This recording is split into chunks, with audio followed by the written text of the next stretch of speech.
Hello friends, good morning, শুভ সকাল, জয় জগন্নাথ, রাধে রাধে, জয় শ্রীকৃষ্ণা।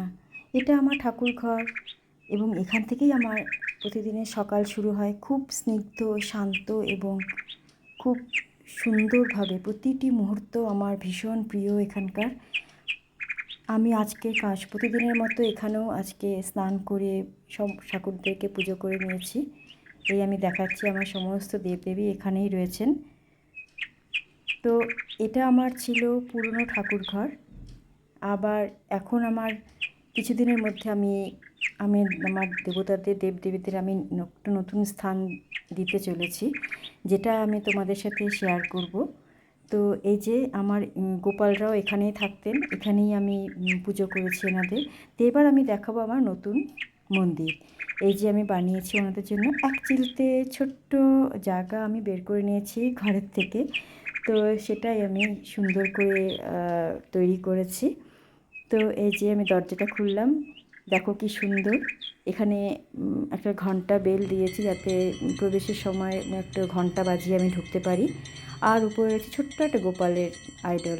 তো এই যে লাইটিংস, যেটুকু আমি এইটুকু জায়গার মধ্যে করতে পেরেছি, আমার সাধ্যমতো আমি করেছি। এই আমার মন্দির। আর নিচে তো এই যে ওয়ার্ড্রব রয়েছে, যেখানে আমি ঠাকুরের সমস্ত জিনিসপত্র আমি রাখতে পারি।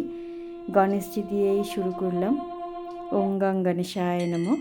দেখো, আমার তো ভীষণ ভালো লেগেছে। গোপাল আমার ভীষণ প্রিয়, আমি ছোট্টবেলা থেকে গোপালের পুজো করে আসছি। তো এই আমি সবখানেই আমার গোপাল থাকেন।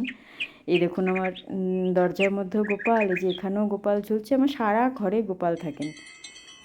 তো এইটা হচ্ছে ছোট্ট একটা জানালা, এটাকে আমি একটু ডেকোরেট করেছি। আর ব্যাস, যে খুব সুন্দর করে জ্বালিয়ে দিয়ে আর এটাই আমাদের ছোট্ট একটা বেসিন বসিয়েছি, তার উপর কিছু ওয়ার্ড্রপ রেখেছি, যাতে ঠাকুরের বাসন ধুয়ে টুয়ে আমি এখানে উপর করতে পারি, আর উপরে জায়গার জিনিসপত্র রাখতে পারি টুকটাক আর কি। তো এই, আর একটু ফ্যান আছে, নাহলে তো গরম লাগবে পুজোর সময়, তো ফ্যানের সিস্টেম করেছে। আর এখানে আমার ঠাকুরের জিনিসপত্র মানে ধোয়া জামা কাপড় আমি যাতে মেলতে পারি, আমার গোপালের জামা কাপড়, সেরকম একটা আমি জায়গা করেছি। স্লাইডিং দেওয়া কাঁচ রেখেছি, এই আর কি।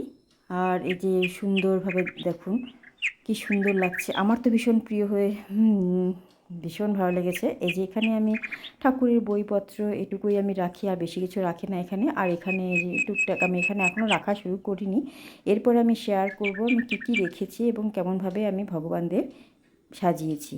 এবার আমি চলে আসছি, এটা রথযাত্রার দিন। আমি জগন্নাথ দেবকে একটুখানি পায়েস আর কি নিবেদন করেছি, আর ফল প্রসাদ। তো এটাই আমি পায়েসটি আমি বানাচ্ছিলাম জগন্নাথ দেবের জন্য, সেটাই আমি একটু শেয়ার করলাম। একটু এলাচ, তেজপাতা আর কর্পূর দিয়ে, আর গোবিন্দভোগ চাল দিয়ে। যেহেতু জগন্নাথের ভোগ বানানোর সময় নাক মুখ ঢেকে নিতে হয়, যেটা আমরা দেখেছি আর কি, তো সেটাই আমি চেষ্টা করেছি। এবার আসছি আমি কী করে ঠাকুর সাজিয়েছি সেটা দেখানোর জন্য। এই যে দেখুন, কার কার ভালো লাগছে। এই আমার গোপাল, এই আমার পার্বতী আর মহাদেব, রাধাকৃষ্ণজি, মা লক্ষ্মী, মা কালী, এখানে গণেশজি, আর ওপরে রয়েছেন মা সরস্বতী, ওখানে কার্তিক ঠাকুর রয়েছেন। তো এই যে ঘট লক্ষ্মী, বৃহস্পতিবারও তো ছিল সেদিনকে, তো ঘটও বসিয়েছি।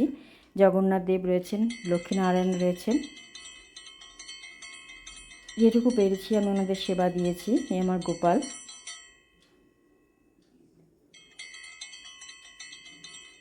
এই গোপালের ভোগ, জগন্নাথ দেবের ভোগ আর কি আমি দিয়েছি।